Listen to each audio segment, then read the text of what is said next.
What's going on, everybody, and welcome back for Season 2, Episode 2 of Hit the Books. This is basically a continuation of our last episode where we went over our Week 0, futures and such in the NFL. We're ready to wrap things up here with our headlines from all around the leagues. Like always, if you're new to the podcast, be sure to visit us on our various social media platforms. Link in the description below. Let's get right to it. We introduced a new member to the Hit the Books crew during the Week 0 portion of this episode. So back for his second episode. Let's start with him. Alex Ace, what's happening, my man? Great to have you.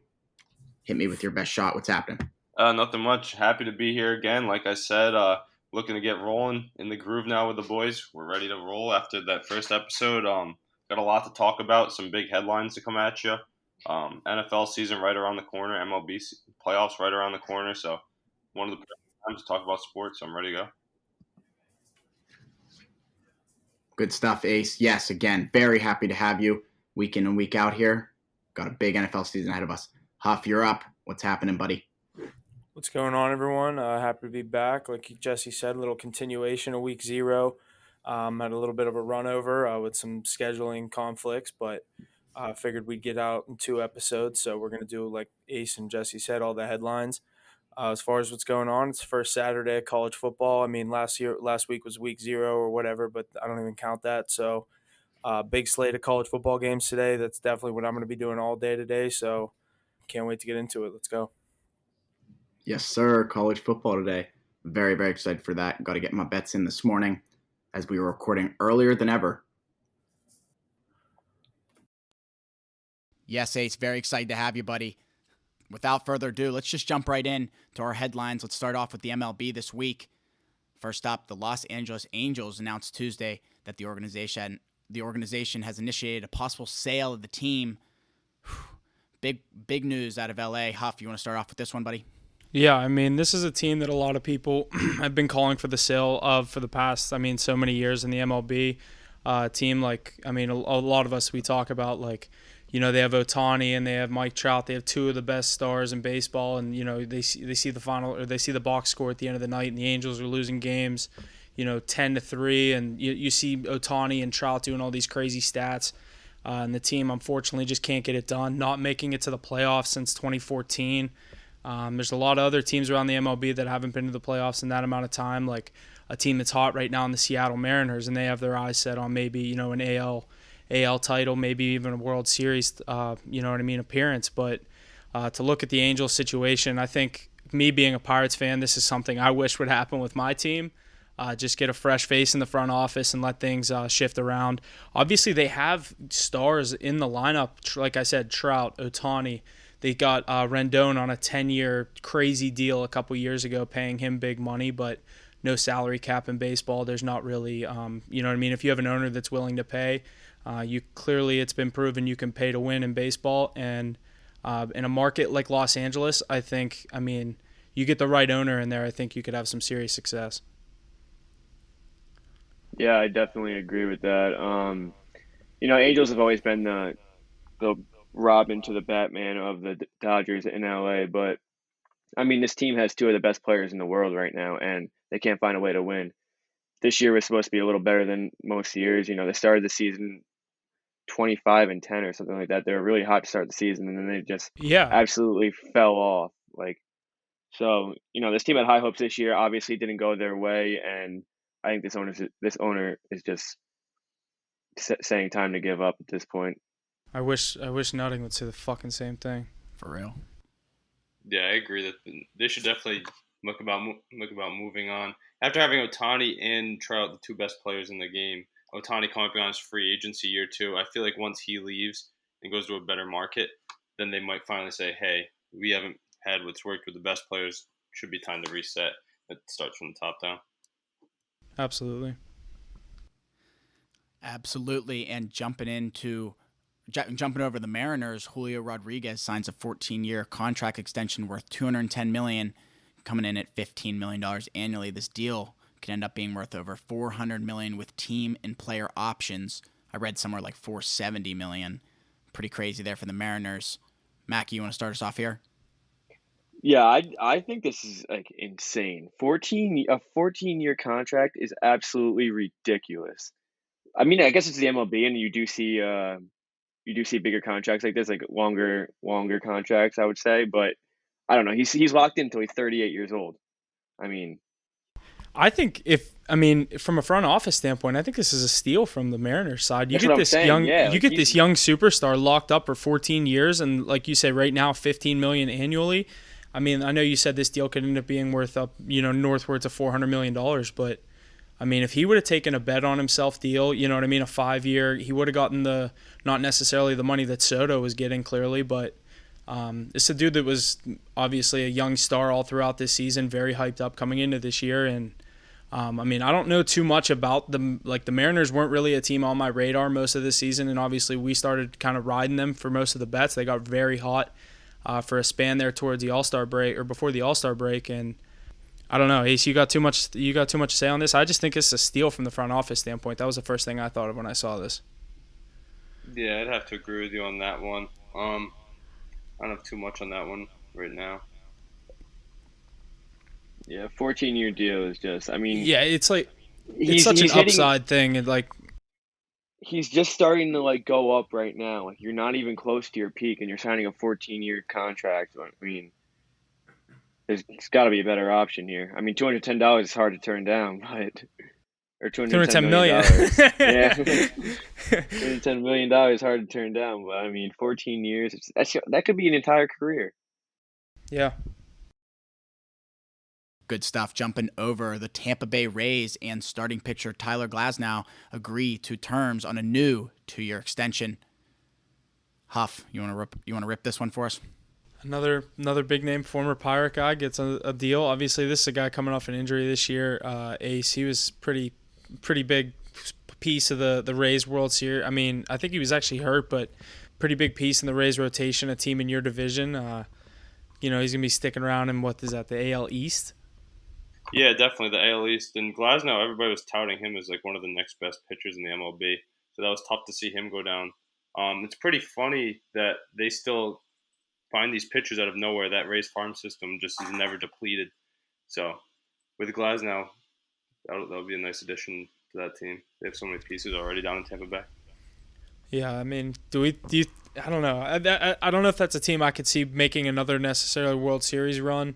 Obviously, you have to look at it where they sit in the wild card race. The addition of Glasnow, even if you had him right now, does that push them over the top? Does that push them past the Yankees? I don't know. It definitely puts them the rest of the pack. I don't think the Rays have a lineup to get through the AL or even close. Their bats are way too slow for that league, for the American League. Yeah, I think if they lean on that pitching and get someone like Glasnow back, they'd have to replicate what they did the last time they went to the World Series. Like Huff said, you just gotta rely on hot bats and young guys coming up in clutch spots. So if the playoffs started today, the Rays are what, a wild card? Yeah, they're the first wild card actually. So they play the Guardians, I think. Oh wait, no, it would be the second wild card they would play. Is that the Mariners or the Blue Jays? It's the Mariners right now. Yeah, that's gonna keep flipping for a while. Yeah, they're all within a game, I think. Got a month left. Playoffs for baseball are coming in hot. Pretty excited for that come October, so we'll see what happens there. Adidas announced this past week that they would be cutting all ties with the San Diego Padres star Fernando Tatis Jr. Pretty interesting point there. Ace, you want to run with this one? Yeah, that's not a surprise to me. I mean, we've seen this before with many other cover athletes getting their deals taken away whenever something controversial pops up. So I don't even think that's much of a surprise to anybody. But I would be surprised to see if his other endorsements end up cutting ties as well. I haven't heard too much about it besides just Adidas, but Tatis was such a big name, and people are pinning him to be the next face of baseball, and I don't know if they can continue to roll with that. Yeah, it's not necessarily the guy that, you know what I mean, the MLB. I mean, they need to grow the game any way they can get. Obviously, the decline in like TV ratings and stuff with the MLB. I mean, obviously the playoffs are the playoffs with the MLB, but guys, you need guys like Tatis, and you know what I mean, Tatis, Soto, Judge, all these guys, like, you know what I mean, basically to be the picture perfect guy off the field, and something like this slips up, and I mean, not every guy is going to be that person. So I don't know, but that's just me. Like you said, I don't think it's necessarily too surprising. Obviously, we've seen this before, but um, what was his suspension? Like 80 something games? Yeah, I think it's half the season, so it's what 82 or 81 games. 81. Well, I think it was 80 games flat, but yeah, Yeah, it would so be like I about think it half half. was season. 80. I think it was So 80. I think he's got what 40 the rest of the way, and they'll be out for 40 next year too. Playoffs don't Something. count then? Huh? No, playoffs don't count. So he's out for the season. Yeah, he's definitely out for this season for sure. He'll Yeah. be sitting out the beginning of next year as well. Yeah. And the thing is, I think it's such a blow to baseball because they're looking for faces like that to come over and re-energize the league. They need those new players that bring life to a stadium because it's always being touted as the old game that's too slow and no Yeah, fun. that's what I'm saying. They need to grow the game He, any way they can get. And guys like Tatis that were just on the cover of the video game that your young crowd is playing, and then this comes up and they're, you know what I mean? Like the MLB, basically, I mean, there's a lot of shit going on with the NFL and like the MLB kind of in the NHL and NBA, they have their each individual shit going on. But the MLB, like with their situation with stuff like this, they're obviously steroids are the one thing that they definitely put the hammer down on. And with his statement and obviously just kind of being like I don't know. I didn't necessarily like how Tatis handled the whole situation, and I don't think the league necessarily did either. So, he Mackie, I don't know about you, but he was definitely set up to be the face of the MLB. I mean, everyone was talking about him coming up, but this and is in his San second Diego too, like that's such a ex, sick team, like a big. team coming up, like on the come up with Manny Machado. You know that roster's stacked now, so he was set up for that spot. But I mean, this is his second time in 3 years that he's had something happen like this. So It he's makes like he's it makes you think how bad the MLB feels not taking Otani over Tatis for the face of their league. But I think they could kind of play off of the fact that Tatis already had a following from his father before, so you can catch both generations with that one star. yeah, it's a good point. It's a really good point. All right, that's going to wrap up our MLB chat for the night. Some pretty good stuff coming out of the MLB. I'm very excited for MLB playoffs coming here. Like we always say, that month of October is jam-packed with, the start of the NHL, NFL's in full motion, MLB playoffs, lots of good stuff. Let's jump into some NHL. EA Sports announced that Ducks superstar Trevor Zegras will be on the cover of this year's NHL 23. Lots of big features in this new NHL that they keep talking about. What do you guys think? I'm still obviously with the cover athlete being Zegras. I'm a little bit surprised. I thought they were going to go with a route of like a Kale McCarr or a McKinnon after the Cup run, but seeing a guy like Zegras and Anaheim with it's actually a dual cover with Darnell Nurse's sister Sarah Nurse. She's on the U.S. Women's National Team. Ace, am I Yeah, she's correct pretty on that? sick. Yeah, she's supposedly pretty gross, but At least she's on Team um, Canada. I'm not a Yeah, huge she is fan Team of. Canada. She is Team Canada. Is she Team Canada? Yeah, yeah. Um, I'm not a huge fan of the cover art. Like, I don't want to see Zegras wearing shorts and Vans on the cover of a hockey video game. Like, I I'd agree. rather I want to see them like the normal covers, like on the ice. Like that's why I thought they were gonna do McCarr. Give him the fucking Conn Smythe. Give him the cup. That would have been a sick cover. I completely disagree, actually. I think that the NHL is going in the right direction. We actually just touched on this with the MLB when we were talking about Fernando Tatis. I think that these leagues are trying to break out of the norm. The MLB, the NHL, these players are seen as like um, the boring like regular guys. Jesse, what do you have to say about that? I don't know. I mean, I'm not arguing with you that it's like an interesting way for them to go, but I love the classic. Oh, I also love the classic. Don't get me wrong, but you have to think about what their marketing campaign is here. They're trying to reach a whole new demographic. You bring You're not Trevor wrong. Zegras onto the scene with his 3-inch inseam, the Island Boy. You get some women's hockey in the game that's starting to grow a lot. They're trying to touch a lot of new people. They're trying to get new voices, new minds into the game, and just see where they can take it from there. I think they're trying to follow along with the Tatis, some flair and life into the league. You don't see them in the media much, NHL players. So I think that's how they're trying to jump in, huh? Yeah, I mean, I think like kind of leading back to what you said, I kind of was looking more at like the aspect that they're not like wearing the hockey gear. I see what you're saying with the new like demographic, and I think that's why they went with a guy like a guy like Zegras to reach that younger market and kind of get maybe the sales back up. So I don't know. I don't necessarily think NHL has been the highest rated sports video game over the past couple of years. I know 2K absolutely kills sales out of the four major sport video games. I think it goes 2K, Madden, NHL, the show. I could be wrong on that. I just don't think too many people play the MLB video games. I don't know if you do, Ace. Do you? I do a little bit. The cool thing was when MLB broke out the show onto all platforms, it was Yeah, generally because you couldn't even. Yeah, you're an Xbox guy. You couldn't even play it for a while. yeah, and the cool thing is, right when it came out, they put it right on the Game Pass. So that's another way that I think they can get this out there more. Instead of dropping that $6 price, that's more on EA Sports than the NHL. You can just get it out there, easier to access. But like I said, things like that, bringing in Sarah Nurse, bringing in Trevor Zegras, these are new minds, new voices to the game, new bodies. Like these are young people you can build around as well.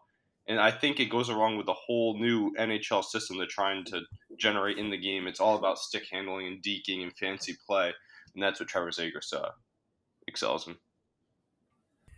Yeah, good stuff. I'm really excited for NHL 23. I keep seeing tons of different new features and things that they're adding, as they do every year with all the sports or with a lot of the sports games. So really excited for that. Ace, that's what I wanted to add. I know you saw my tweet. I'm still waiting for them to add like pond hockey or street hockey, like NBA blacktop style, where you can pick like 3-on-3. Yeah, they kind of have that. They kind of have that. You can't go full. You I can't hate go that full arcade mode and mode. select exactly who you want.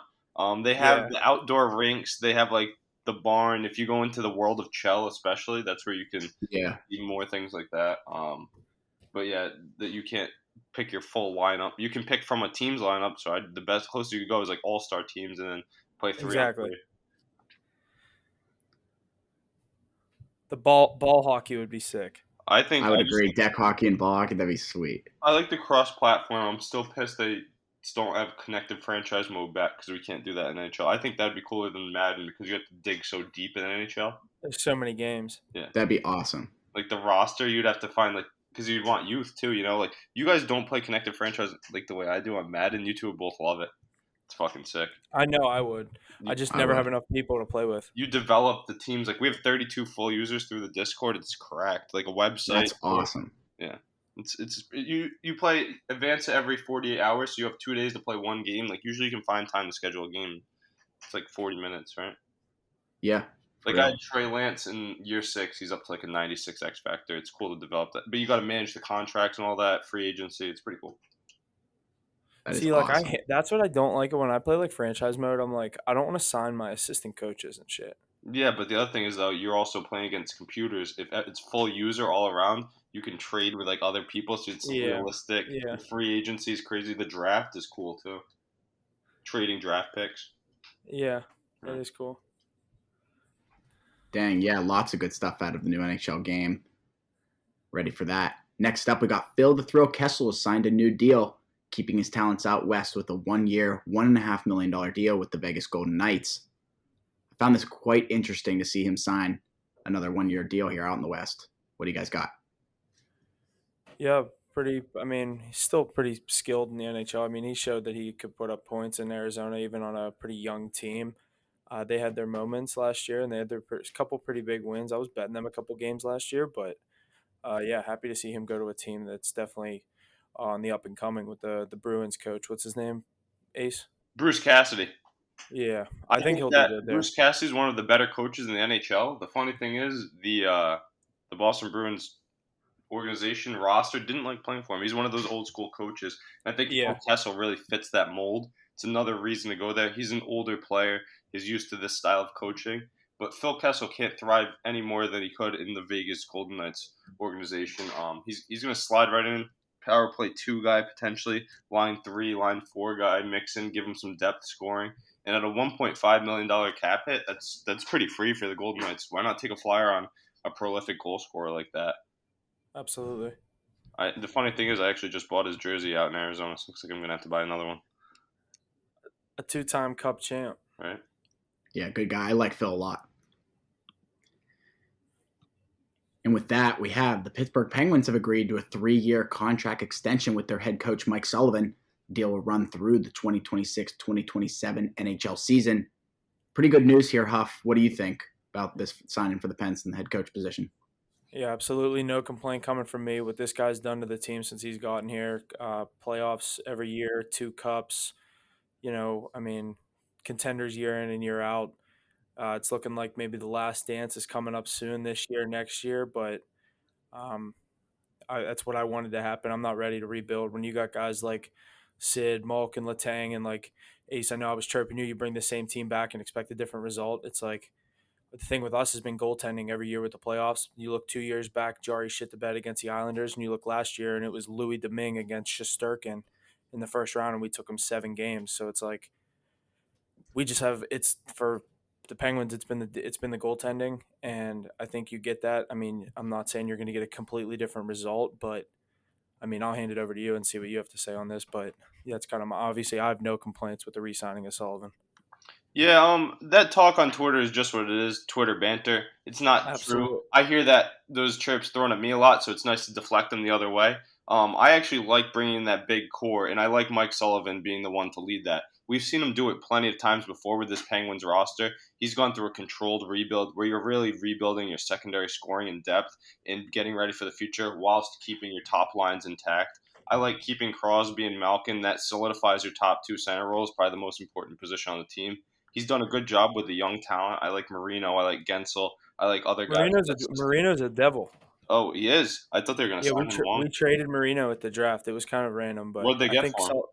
some other defenseman, Ty Smith, Ty and Smith like is a pretty late good for round New pick. Jersey. Yeah, They probably didn't pay. The thing is, they probably had to pay Marino, and you paid Letang, Malkin, and Crosby, which I'm fine with. I know that Marino probably gives you a better future, but they're looking to win right now. Like, you have the best player, arguably, ever in the history of the NHL. Why not give him all he can while he's still there? yeah, absolutely. I think you're right with that 7 game series. They are right there. Obviously, as long as you can get into the big dance, anybody can win. We've seen the NHL; it's the It's hardest the trophy to NHL. win in Yeah, sports. So Mike Sullivan's done it before. He knows what he's got with his top guys. I think Crosby and the other brass in Pittsburgh agrees with having him lead the way. So just it fits perfectly. Why not give it 3 more years with that core? couldn't have said it better myself. Good stuff there, boys. Yeah, I'm super excited for the NHL season. It's coming up here shortly, about a month away. That's going to do it for our NHL chat today. Let's jump into some quick NBA. Some more Kevin Durant talk. He announced Tuesday that he's removing his trade request and will start the season as a member of the Brooklyn Nets, along Kyrie Irving and Ben Simmons. Do we see this as a surprise, boys? Ace starts off. Definitely don't see it as a surprise. He was under team control, and the only way he was getting out is if the Brooklyn Nets moved him. If you're the Brooklyn Nets, you brought in Kevin Durant and Kyrie Irving. You want to see them play out that contract. I think they were right there in the hunt, and Kyrie Irving barely played half the year. You get them getting a full offseason together. You bring in Ben Simmons. Kevin Durant just likes to talk. We see it on Twitter. We see it all over social media with every team he's ever been on. That's all he does is talk. He just wants to be known. He wants people talking about Kevin Durant. But when it comes down to it, what does he do? He just plays basketball. He always shows up and plays. The Nets knew he was going to do that either way. So I think if this is a blow up situation, you see him or Kyrie or Simmons doing something early on, then maybe at the deadline, then you deal them. But from the beginning of the year, with this much talent on your roster, why not come in, see if we can make it work, and get rolling? That's the way I look at it. Did you ever think it was realistic he was coming to Boston? Not at all. Not at all. The Celtics have a lot of their stars under contract for many years. I don't know why you blow that up now for the short term. And Kevin Durant's so unpredictable too. You don't want to blow up the chemistry. We tried it with Kyrie Irving. You saw that a few years ago. Yeah. You know. And the thing with him coming to Boston, at least what me and Mackie were talking about the whole time was they wanted Jaylen Brown, and it's like Boston worked so hard for that core and that mentality and the chemistry that they built up, and obviously that we saw throughout the NBA playoffs this year.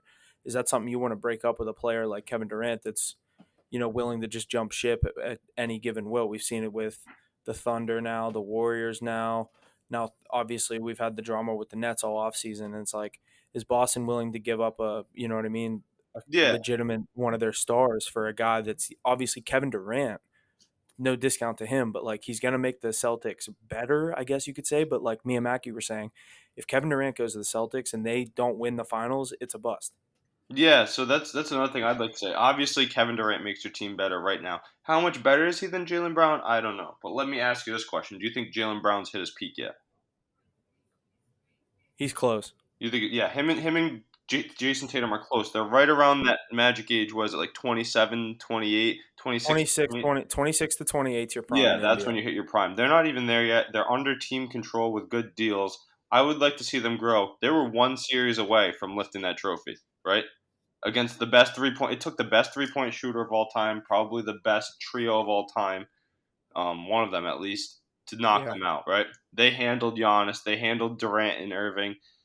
They showcased that they have what it takes. I think that team got better in the offseason with the additions. I don't know if you've seen what the Celtics have done. I know Gallinari just tore his ACL, but they have a lot of pieces on that roster. So I think they can get to that next level. They're literally right there against Steph Curry, one of the best players of all time. That's the only reason they lost. I don't think you need to blow up this team. I think you run it back a year older, a little bit more experience under your belt. I think they're right there.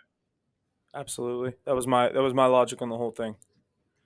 I was rooting for that Celtics team. I bet that sweep. There was one game me and Mackie said there. I think it was game 4. We were like, "There's no way they get swept," and then I live bet Boston because I was like, "They're going to sweep them." Yeah.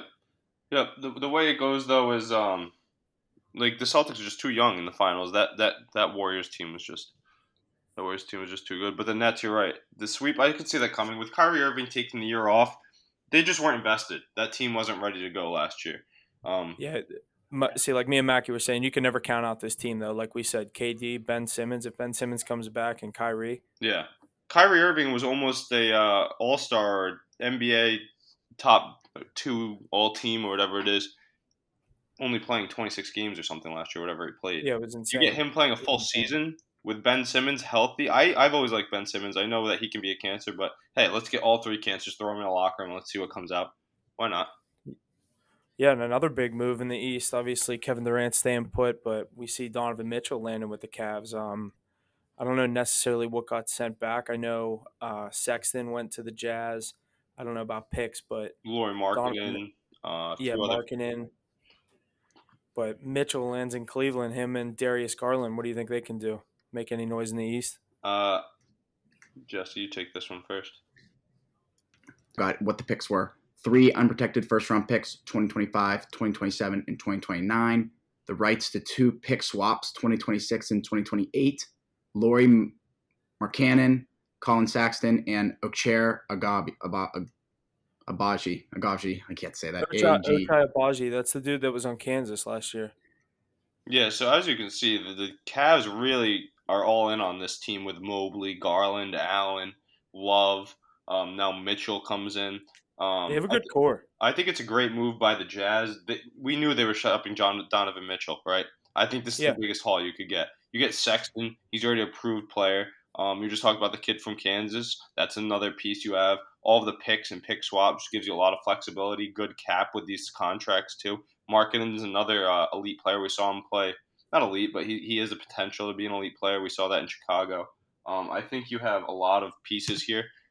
You're opening up cap and you're getting a lot for one player. Mitchell, let's go see what you can do with the Cavs. But that East is loaded, like we said. Before it's been a West dominated league, but now that East is so loaded. You have the Sixers, the Celtics, the Bucks, the Nets, the Hawks, the Bulls. I think they're right on that level with the Hornets and Hawks, but they could still make some noise and upset a good team in a series late in the year. I think this move makes them better than Atlanta. Hmm. I'd take Trey Young over Darius Garland or Donovan Mitchell. But I like the Cavs starting 5 more than I like Atlanta's. For Atlanta to be a legit contender this year, John Collins needs to make a big step, and Dejounte Murray needs to come in either off the bench and be a stud 6 man of the year, or if they're going to put him at the 2 spot, I don't necessarily know what they're going to do with him. But I do think Dejounte Murray going to Atlanta made them a lot better. I think that Atlanta roster is a lot deeper. DeJounte Murray is a great move. They're a young team that's played together for a while. I don't know if somebody can pull up their full roster now, but I know they had the likes of Lou Williams, Kevin Huerter, Yeah, Clint Capella. So they have bodies coming off the bench. Do they still have those other guys? Do they have DeAndre Hunter and names like that? Who are those young guys? Hunter's still there. DeAndre Hunter's still there. Yeah, that's what I'm saying. They have Cam some. Reddish They is have it? Bogdanovich still too. Yeah, Yeah, they have a lot of Reddish those names. Reddish got traded You though. took the Hawks and the Cavs. This is where you might see them play is in one of those playing games. So in a one-game series, yes, the Cavs could take him. I do like Jared Allen a lot. I think he's one of the most underrated stars in the league, and you have a leader like Kevin Love stepping in with all this young talent around you. But the Hawks have been there and done that. I would take the Hawks over the Cavs. I think the depth and their experience is there, but it's nice to see the Cavs back in the conversation of, hey, they might make some noise. I don't think they're a top team, but I think they're a playoff team for sure. They're definitely that tier 2, tier 3 team in the NBA. Yep, you'll see them in the 8 to 10, 7 to 10, whatever it is, playing tournament. They'll make a play. They'll make a playoff. They'll make the Is your playoffs. They boy won't win the LaMelo first Ball going to round. knock them out in that playing tournament? See, like they have a better roster than Houston than the Hornets.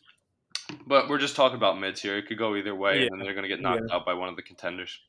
Yeah, it depends who gets home court there. Right. I don't think the Donovan Mitchell move puts them over the top. It just gets them into the playoff conversation. I mean, there's a reason that the Jazz never made it as far as they should have. Right. Don't even get me started on that team. There's so much wrong with it. Yeah, I'm not real big on them, but we'll save that for the NBA season. Let's stay with the Jazz. And the Los Angeles Lakers have acquired guard Patrick Beverley from the Jazz in exchange for Talon Hornet Tucker and Stanley Johnson, sources tell ESPN. Huff, you want to rip this one? Yeah, I'm a LeBron Laker guy, but I'm not the biggest Pat Beverley guy, and I'm not a huge fan of what they're doing with this Lakers roster.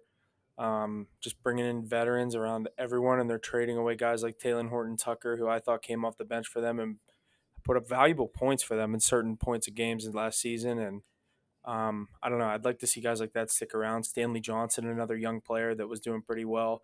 I believe he started his career up in Detroit and ended up in LA through a trade. But getting guys like this for Patrick Beverley, I don't know. I'm not a huge fan of this. And like, you have Westbrook, and like I know they're kind of set on sending him out, and like people are talking about with the addition of Beverley, Westbrook's going to be on his way out. So it's going to be interesting to see what happens with the Lakers. I think a lot of people are considering that they could give Westbrook kind of like what they gave John Wall last year. You know what I mean? Where they basically just paid him to stay home and said, we don't really need you right now. It's like, how can you do that to a player like Russell Westbrook? I know it's not working out in LA, and I'm not the biggest Russ guy, but there's teams that would trade for him and, you know what I mean, could use him. Absolutely. But Ace, I don't know what you got to say on this. Go ahead.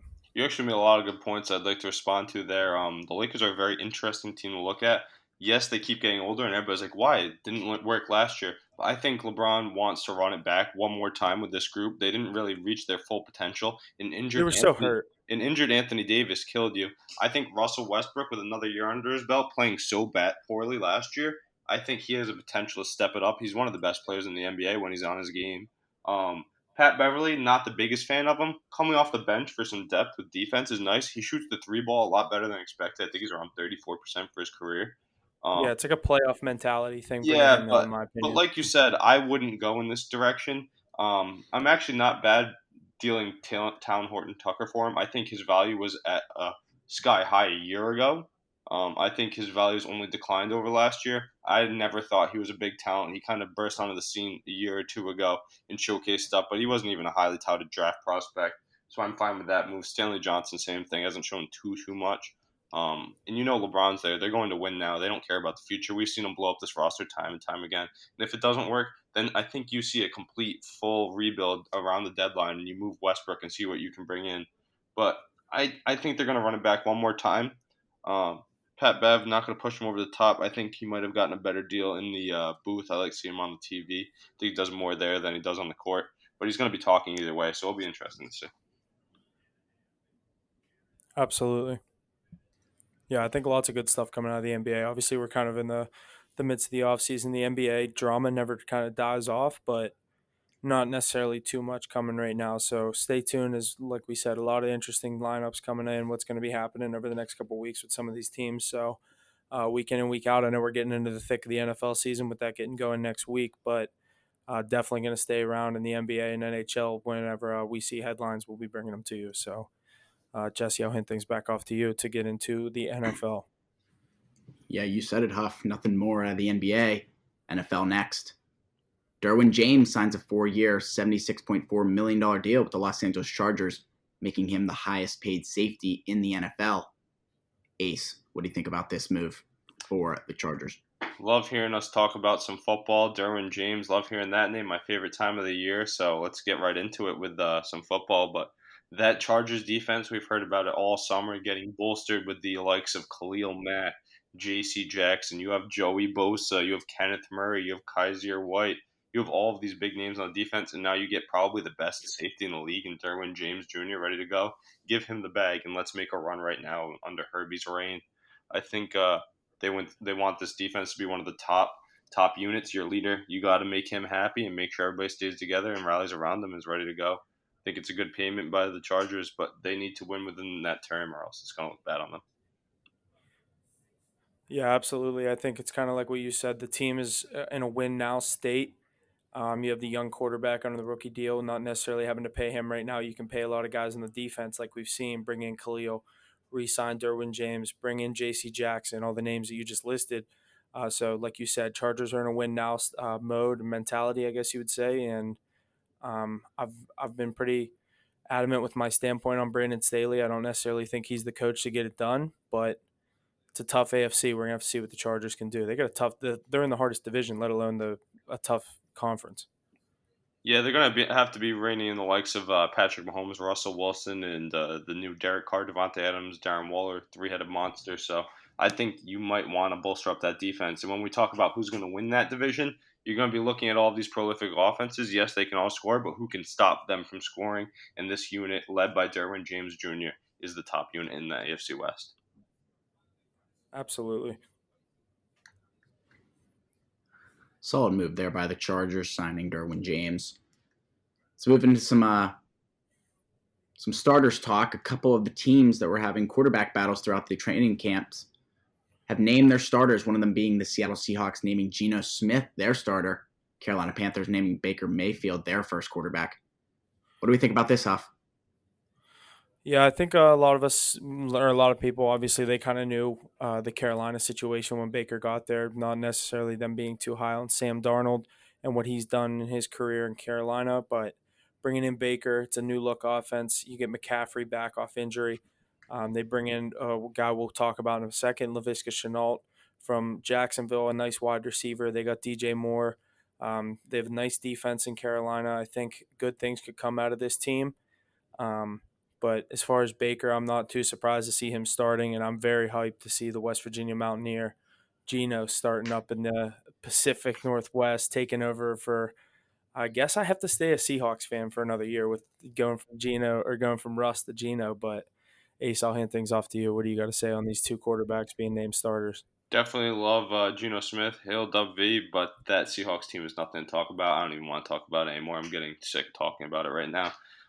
Baker Mayfield, on the other hand, I think he's that guy. He got locked out of the Cleveland Browns stadium where he lived. You saw it on the commercial all the time, but he found Yeah, a you new saw home. that he could. They didn't. They locked him out. He couldn't find his keys. Yeah, he Couldn't get found a in. new home in Carolina, though. I wouldn't mind moving from North Carolina from Cleveland. I mean, where would you rather live? Tell me right now. But you look at those weapons around Baker Mayfield, a healthy Christian McCaffrey, DJ Moore, other playmakers. They have some young receivers on the outside. You have the speedy Robbie Anderson.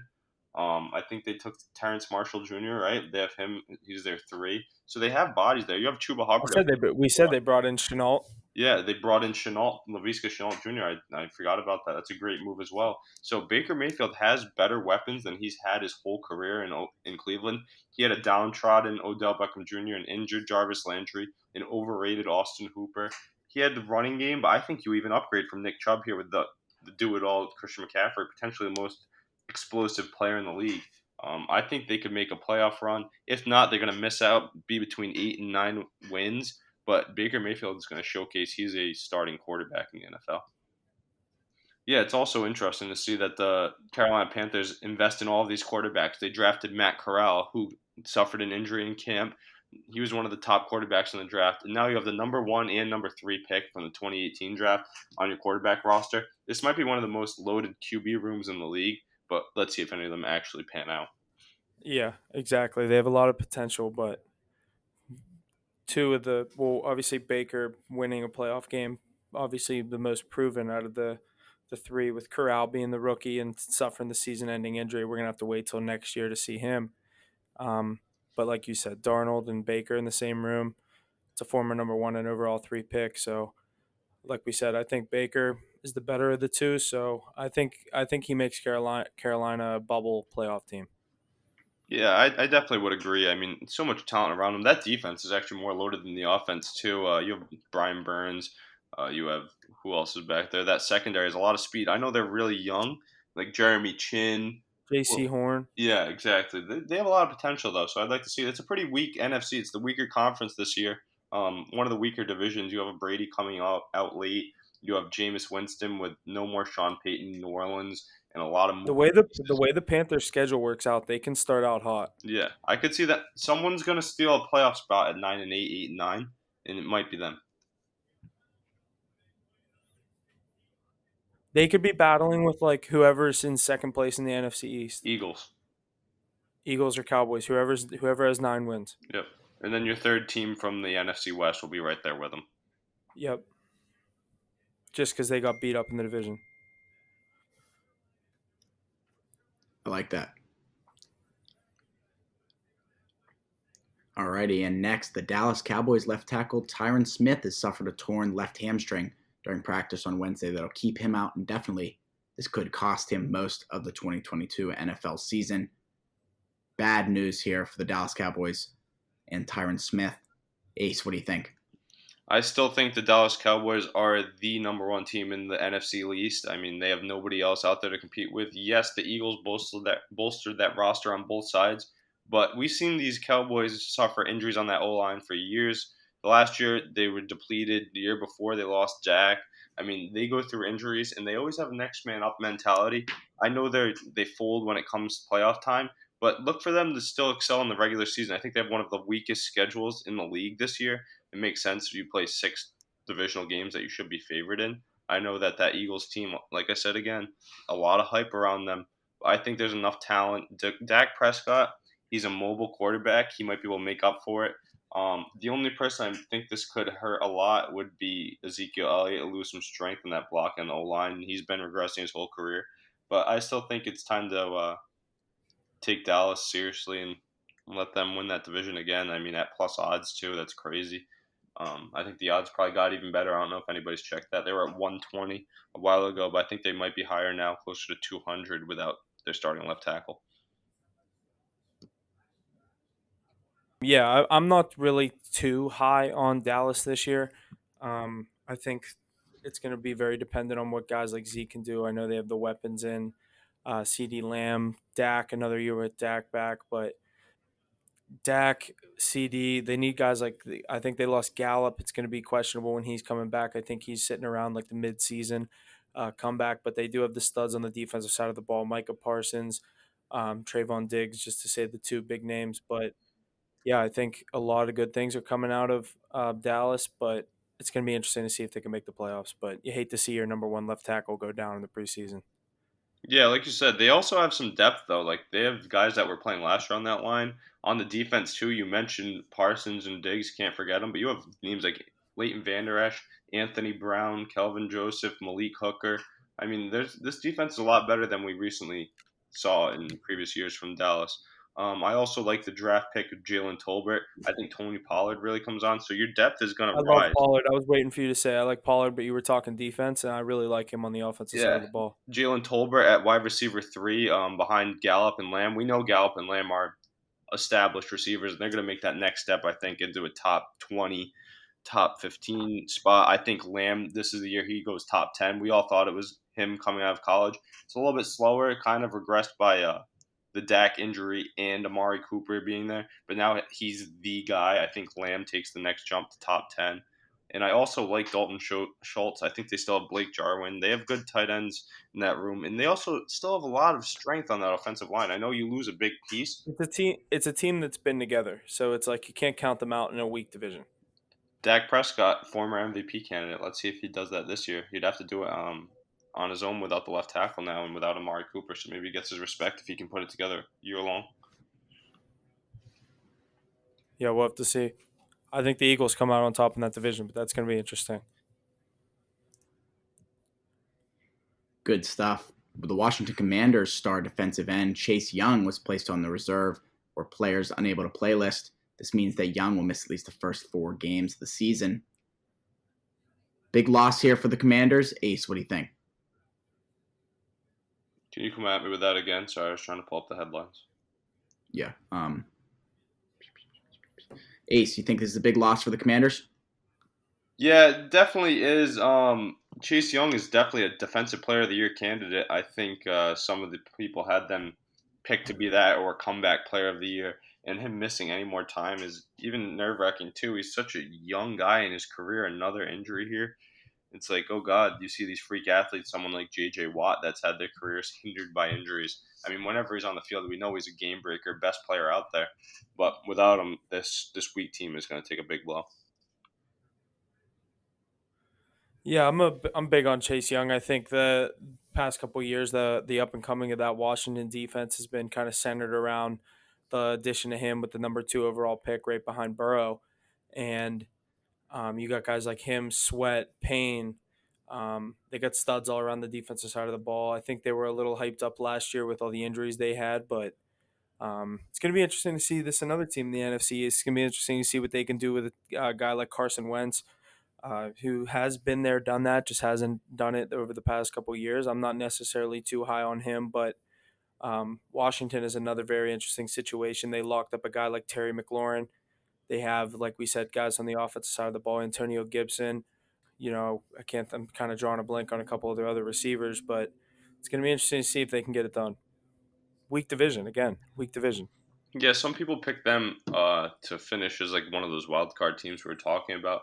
But I think if you're missing Chase Young for even 1 week, that could hurt your problems because every game matters for Washington, right? When they made the playoffs 2 years ago, it was low seed. They had to play the Bucks. Yeah, they played them tough with Heineke, but you have Carson Wentz coming in off injury. I don't know how he's always injured, I should say. But out of the Colts, he's nothing too special. I know they have Dotson, McLaurin. The young running back they brought in, Brian Robinson Jr., got shot in the leg, so that's another blow to this offense. Antonio Gibson's fumble issues. And without someone like Chase Young, you remember him scoring touchdowns for them in that big playoff run the Commanders had when they were the Washington football team 2 years ago. And I think without him, who else is going to do that? Who else is that guy for that team? Yeah, I agree, and we might as well just close out the rest of the injury news in the NFC East.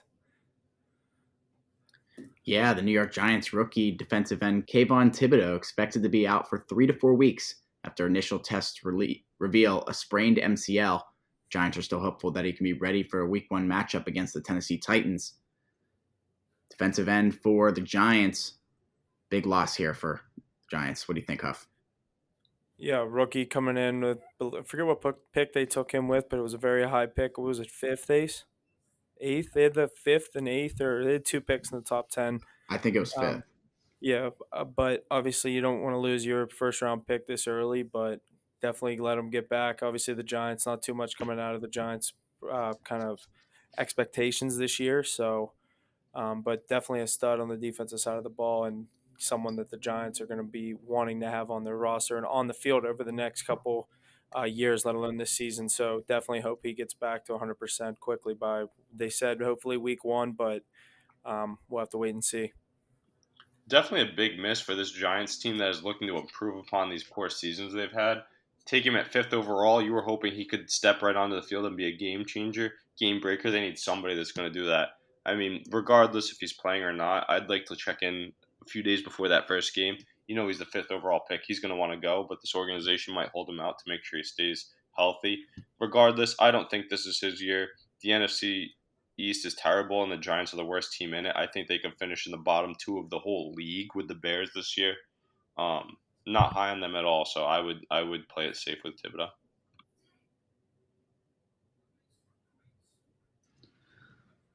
Hopefully he makes it back for Week 1. We'll check in on that, like Ace said. The San Francisco 49ers and Jimmy Garoppolo have agreed to terms on a reworked contract for the 2022 season. The deal is a 1-year contract worth $6.5 million. Huff, take this one, or Ace, take this one away. Yeah, so I think those reports that came out the last few days about Shanahan wanting to take Brady and Mac Jones really makes this more important because he finally gets someone he actually believes in Jimmy Garoppolo. yes, a lot of people love Trey Lance. He has MVP potential, but we truly don't know what he's going to look like. He didn't even play at the top level in college. I know his skills are off the charts, but it takes a lot more than that to be a successful NFL quarterback. We've seen that with Jimmy Garoppolo. He doesn't even play great, but he game manages to get them to the right spot. They've been to the Super Bowl and NFC Championship twice during his tenure. So I don't know.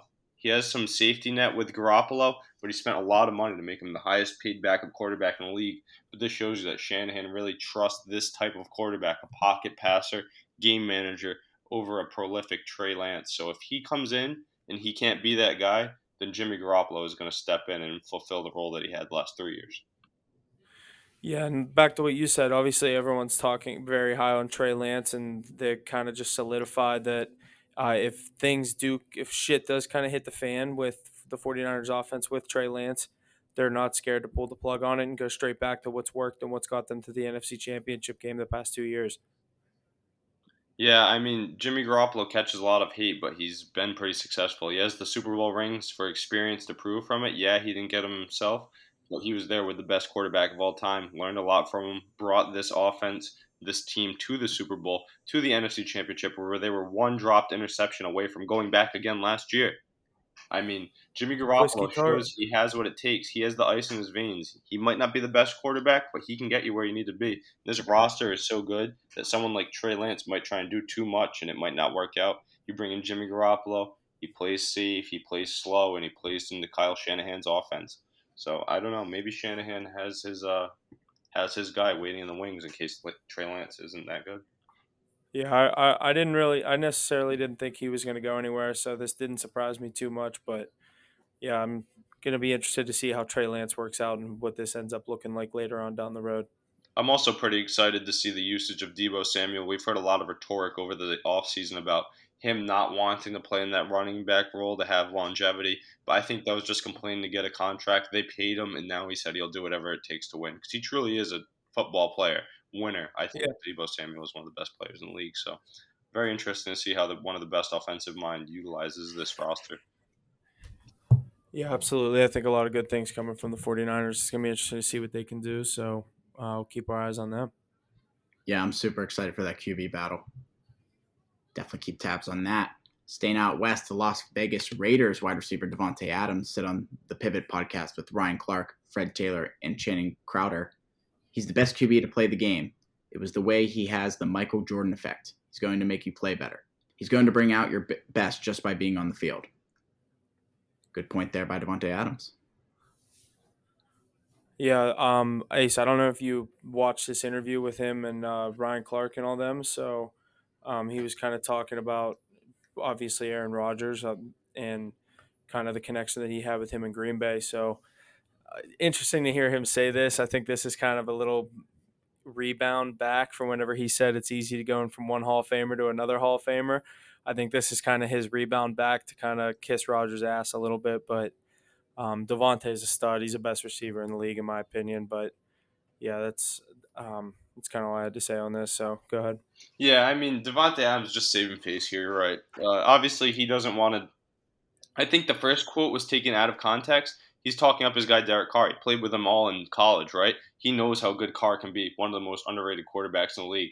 But it looked like a dig at Aaron Rodgers. I don't think it is at all. Aaron Rodgers and Devontae Adams, I think, have a pretty solid relationship, regardless of him leaving. They both know it was in their best interests to do that.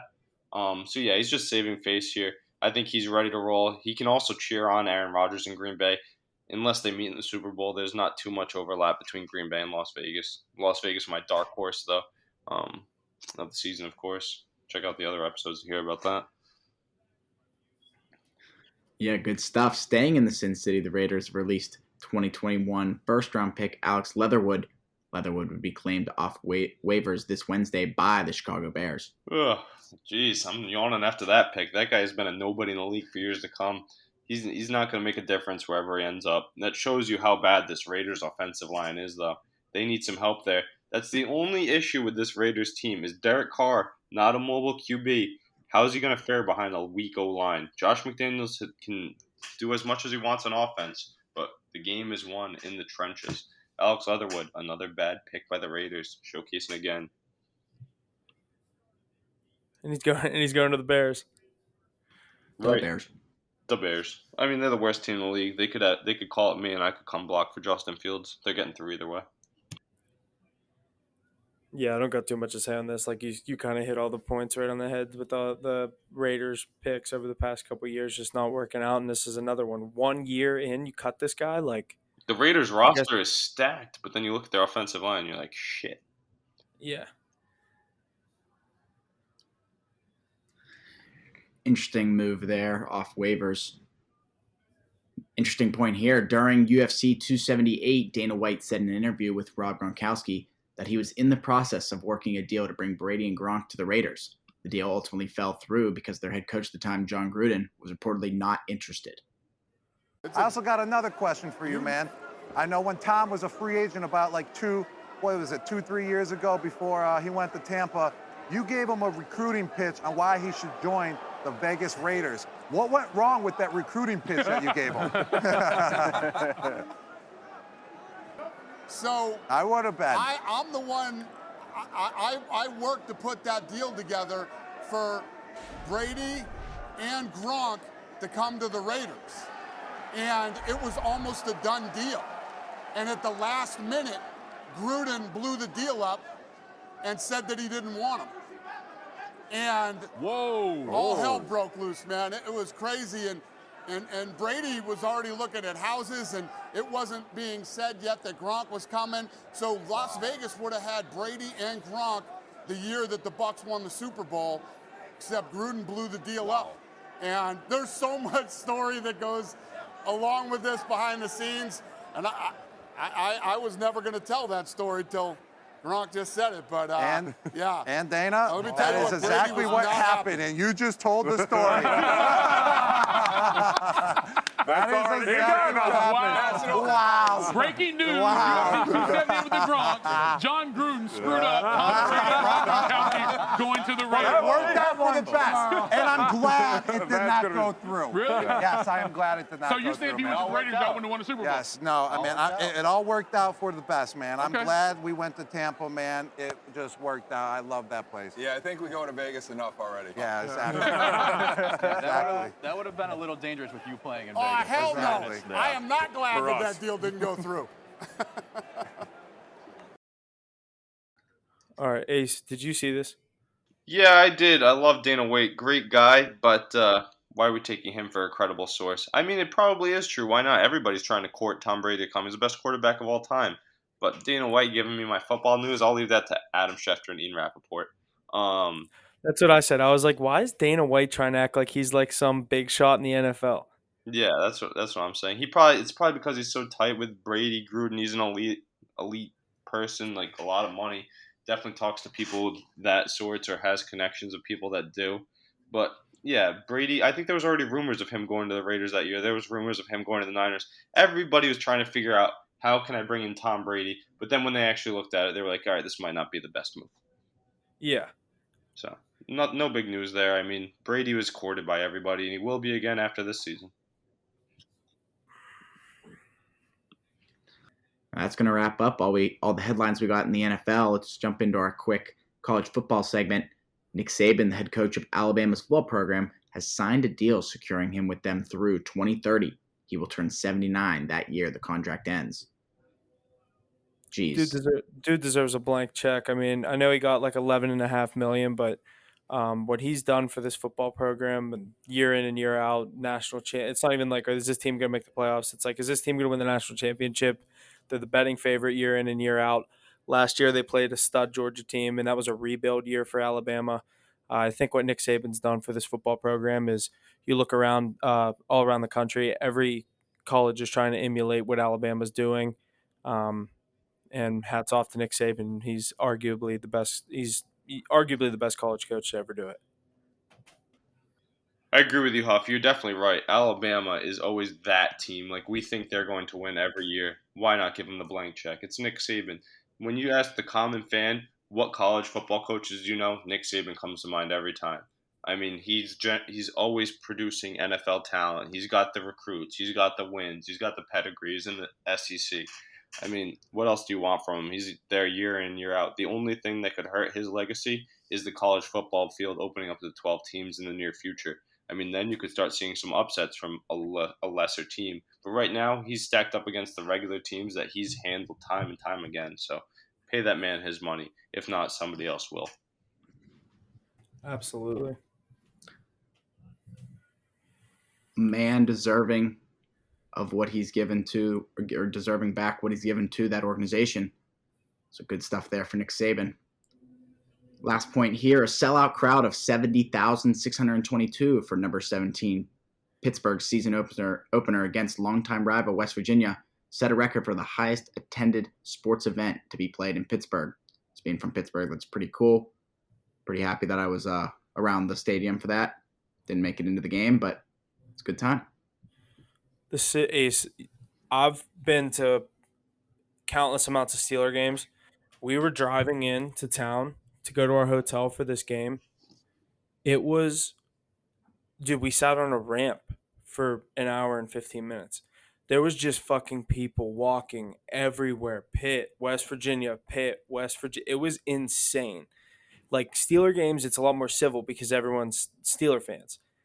When you get this and it's like 70% or, you know what I mean, 50-50, even 50. Like, I'm not even going to get into the numbers with what ESPN pulled up. I thought that was hilarious with the 75% WU fans.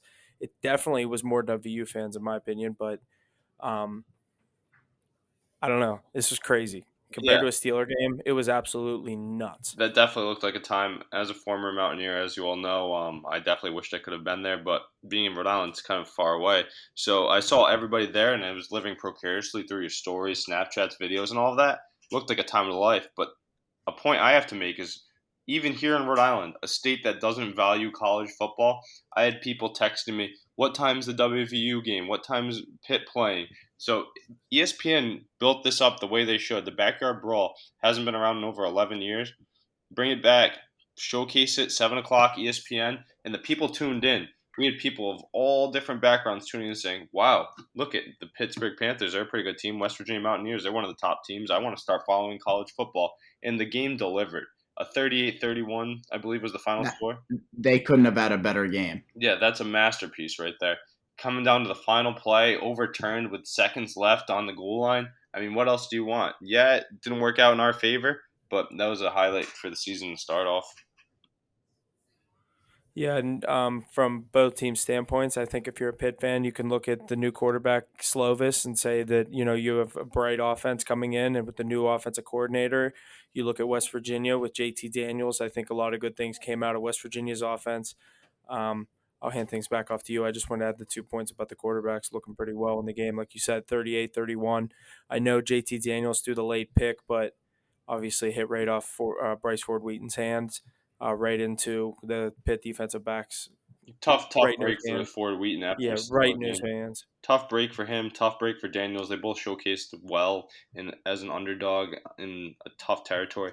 But one of the funny things I'd like to point out again with our different points of view, on the TV you said it was 75% West Virginia fans, 25% Pitt fans, and it felt like that in the stadium?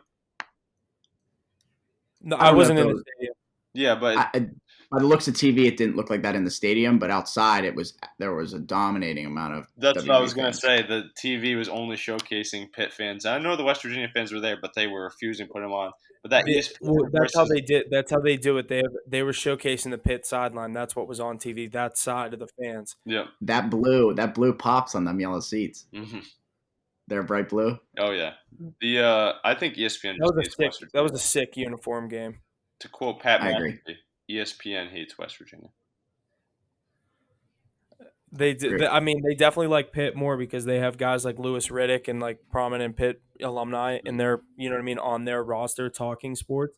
So like you saw fucking Desmond Howard put Pitt in the playoff. Yeah, that's crazy. I mean, that running back they had from Pitt, what's his name? Hammond. He's a stud. Yeah, he is a stud. I also like the true freshman from West Virginia, number 12. What was his name, the running back? I can't think of his name. Yeah, he had a big game. I think he had less than 10 carries for over 100 yards, and he put 1 or 2 in the end zone. Let me look it up real quick. Yeah, that Pitt kid's a stud. They definitely got to run the ball. It's going to be interesting to see what they can do. I don't know what they'll do with the rankings. It'll be definitely interesting to see what happens today if we have any upsets. A couple big games today, Ace. I don't know if you want to talk college football for a couple minutes, but we'll go over just maybe like 2 or 3 of the big games. There's definitely Georgia, Oregon. I know is one of the big ones today. Georgia sitting at a 16.5 point spread. You got any interest in that? Georgia at home opening up as the number 3 overall team. Oregon coming in as 11. Real quick before I get into that, the name I was looking for was C.J. Donaldson. C.J. Donaldson, the running back from West Virginia, true freshman. That's it. He's actually listed as a tight end, but true freshman, 6'2", 240 out of Miami, Florida. He has a pretty bright future on the team. They're just looking at, he's a playmaker, highlight waiting to happen. So they're just trying to figure out how to scheme the ball into his hands, I think. But yeah, like you said, definitely excited to get into some college football picks this year. Haven't looked too big at the slate. Give me a few of the headlines real quick, and let's run through them quick. There's like 2 or 3 games I wanted to just talk about, just like the big. We got Oregon at Georgia. Mm-hmm. That's 11 at 3. Georgia is a 16.5 point favorite, a minus 710 money line, over under sitting at 54.5.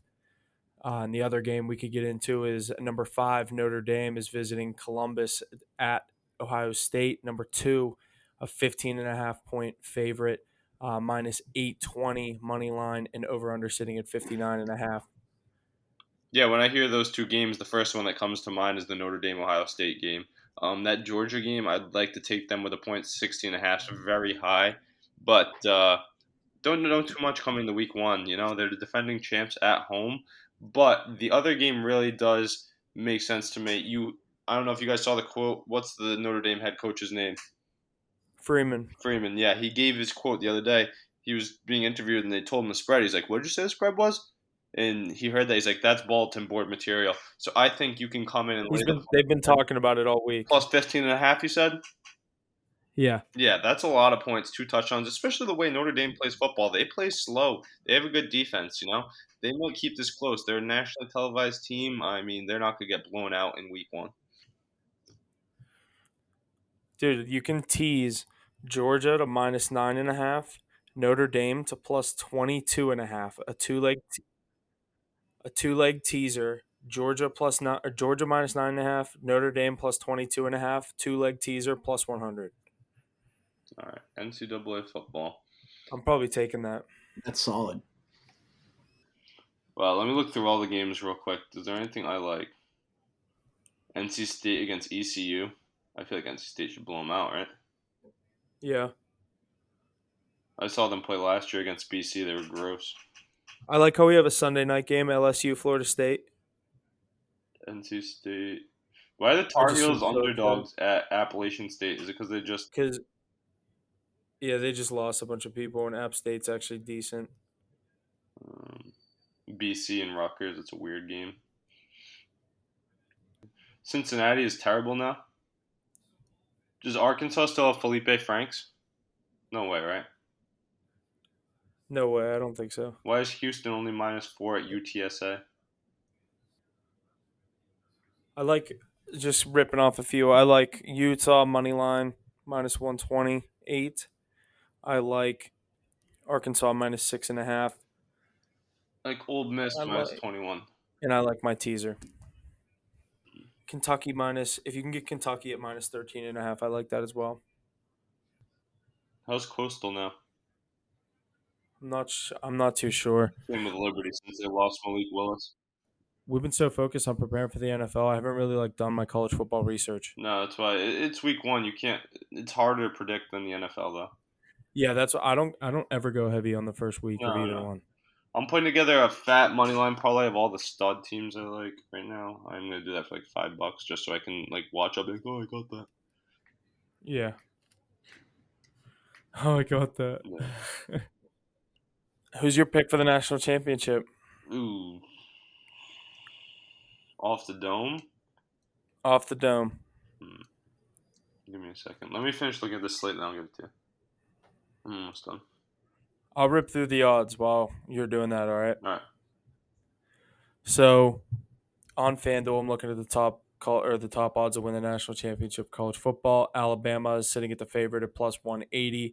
Ohio State coming in at second at plus 300. Georgia at plus 350. Clemson plus 800. USC plus 2,000. What's Texas A&M? plus 2,500 sitting at the 6th spot. I like Texas A&M. Texas A&M. It's a good team. Yeah, I just didn't want to be easy and say Alabama, Yeah, I'm going to say Alabama. I just think another Give year me a with Bryce. non-Alabama pick then. I think he's legit. Huh? Give a non-Alabama pick then. USC. Okay. Yeah, I saw them I play. like the addition of Jordan Addison. Did they already I play? think Huh? Did they play already last week? No, they didn't play last week. All right, this is minus 149. I'm taking this. Like, what? The lowest odds I have is Iowa money line against South Dakota State. In it. And it's minus 139. It's Maryland, Michigan, NC State, UCLA, Ole Miss, and Iowa. All money line. 6 teams, and they're all heavy favorites by at least 10.5 points, and it's out to minus 130. That's not bad. I'll put 6. I do that every week just for college football only. So I have something that can have hope. And then now I'm going to go put my real college football one in, I like that teaser. They're sitting on FanDuel at minus 16.5 or a minus, I think, 710 money line, 710. All right, that's going to wrap up our college football talk, and that's going to wrap up the episode this week. Lots of good stuff in this basically 2-part episode, 2 episodes, whatever you want to call it. Lots of good stuff coming. NFL starting next week. Huff, what do you got for us? Not much else coming from me. Stay tuned to the Instagram. We're definitely going to have some college football picks coming out maybe today as we still get rolling in the college football season. Stay tuned for the NFL starting next week. MLB card is still rolling pretty heavy. So that's going to do it for me. We'll see you guys next week. Can't wait for the NFL week 1. We have officially made it to football season. Huff, couldn't have said it any better myself. My favorite time of the year. The fantasy football drafts are rolling. The NCAA games are starting. We're ready to get the pigskin back out there. I'm ready to bet it. Look for our line coming out soon. Let's go. Let's do it. All right. See you next time. And that's going to do it for us this week on Hit the Books podcast. Thank you for all the support week in and week out. Please be sure to share and check out our various social media platforms and check out our website. All the info is located in our link tree in the description below. And always remember to hit the books.